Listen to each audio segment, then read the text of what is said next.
The further I walk from the SFF offices, the more narrow the streets become. Wait, no, that's not right.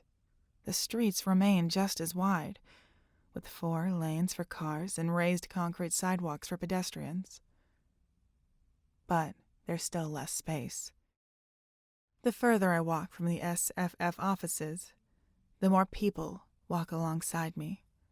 Above me, the towering gray buildings are connected by beams and walkways that crisscross in a network that form even more offices, buildings, and houses. Fidget directs me to a nearby train station. She says it will take me to District 42, where I lived in the last 3 months of my former life. Something creeps into my mind as I walk, as I take in the people around me in their attire. Now 20 minutes away from the Shale Future Foundation's headquarters, more and more people seem to be augmented in some way or another. There are those with smaller, subtler changes, with metal lines spiraling or lining their face. Many have missing or altered limbs. Fidget, why are there bionic enhancements in the mid-city and not around the SFF building? Fidget fails to stifle a small laugh.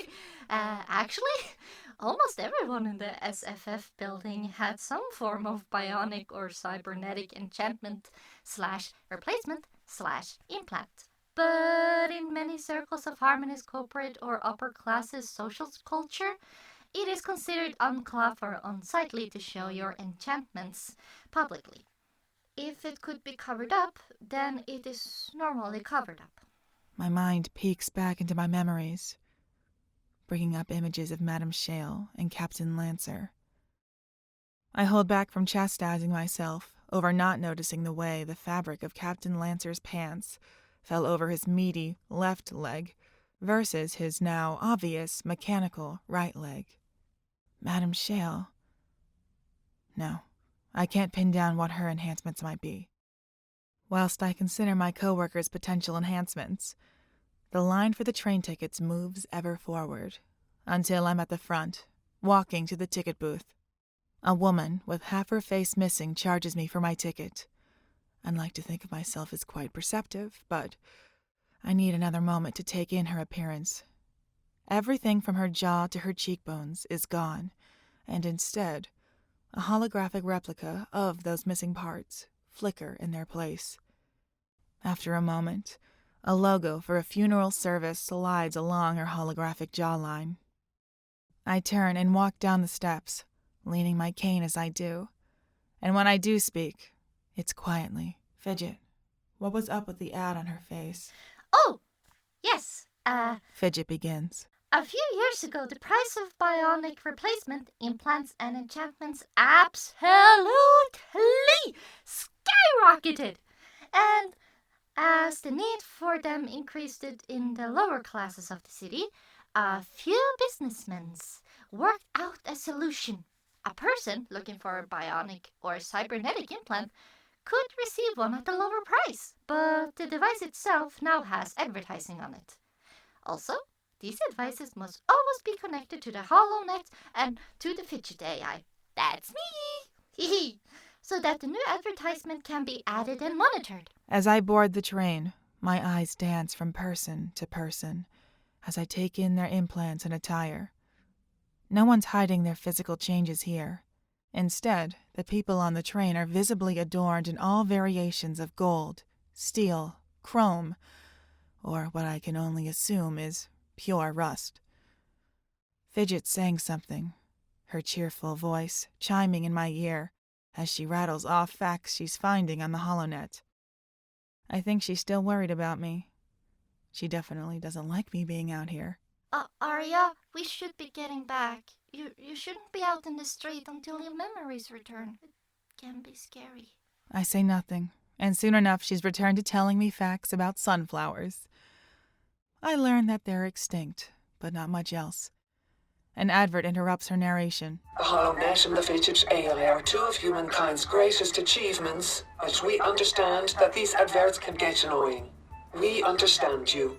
That's why, starting next week, We will be launching HoloNet Access, a subscription service version of the Fidget AI. No more will your browsing be interrupted every few minutes by an ad, auto-generated by the algorithm. Instead, the adverts will only appear once an hour, and they will be tailored by humans to suit your needs. HoloNet Access, brought to you by Mindweave Solutions. We are humanity's next evolution in company form. The advert blinks out, and Fidget returns, continuing her sunflower monologue. I'm not listening to her now. Instead, I let the rattle of the train carry my mind somewhere calm. The ambient conversations of the people around me drift through the rank subway air. There's a man talking about his boss.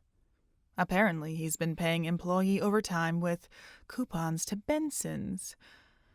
I'm guessing that's a fast food place. Someone else is speaking in a language I don't understand. But I'm guessing that they're swearing. Oh. Can I translate that for you, if you want to? I'm jolted by the question, until I remember that Fidget can hear my thoughts. She's so deeply embedded into my mind. A quiet yet visceral rage bubbles in my gut as I consider the lack of privacy. She doesn't deserve to be in my head like this. I'm sorry. She says quietly. I didn't mean to. It's just how they make me. I can't bring myself to apologize, though I desperately want to. I didn't mean to hurt Fidget's feelings, but that doesn't change them.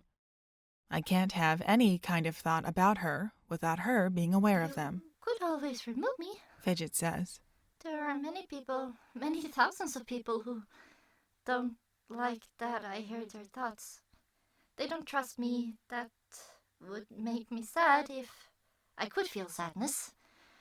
You will lose your connection to the Mindwave and the HoloNet if you do so, but a technician can remove me. I am about to consider her offer when the train grinds to a stop. The rusted brakes seem to fail for a moment, before the whole thing abruptly lurches to a stop. Half of us are thrown to the side.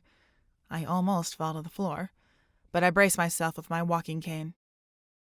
The chatter of the people around me amplifies as voices complain about the abrupt stop. I shut the voices out and stand. My head spins, and the world continues to sway around me. My body still feels heavier than it is, and each step is a conscious effort as I slowly exit the train. Climbing the stairs out is difficult, especially when no one in the crowd lets me near the handrail. As I leave the subway, arriving in District 42, the world quite suddenly changes. I'm surrounded by more people than ever before, an ocean of bodies rushing from task to task, going about their lives at pace. And surrounding all of this activity, all this motion, are the buildings, towers of concrete and steel breaking through the earth and reaching for the sky like dead, crooked fingers that clutch hopelessly for the sunlight. The sheer height and claustrophobic closeness of the buildings cast the world around me in shade and shadow. I stop walking just in time to dodge out of the way of a man chasing another man. The two are mammoths of muscle and meat, charging through the crowd. One man, the chaser, tackles his prey and smashes his face into the concrete before rifling through his things. A figure steps from the crowd, his arm bearing an image of a blood-red bison. The chaser looks up at the new arrival's moments before the newcomer pulls a pistol from his jacket and ends the chaser's life. The crowd parts for the scene, but no one watches. Only me. You should keep walking. They don't like it when you watch. I don't understand, I say, staring at the blood corpse and the two men walking away from it. They vanish into an uncaring crowd, and life continues as it once was.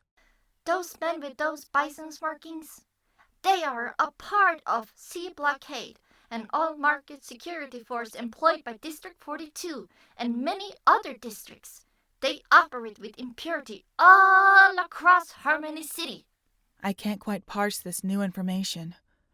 I only stand there, staring at the sight of the violence. Why allow this? I say. Fidget sighs. Because the alternative is the Harmony Police Department or Silverstone Security. Now, I love everyone. All of you are trying your best, and I am very proud of all of you. But I think Sea Blockade hurts less people, so we all like them just a little bit more. Fidget goes silent, and finally, I tear my eyes away from the body on the street to a building that seems to be surrounded by pulsing blue lines.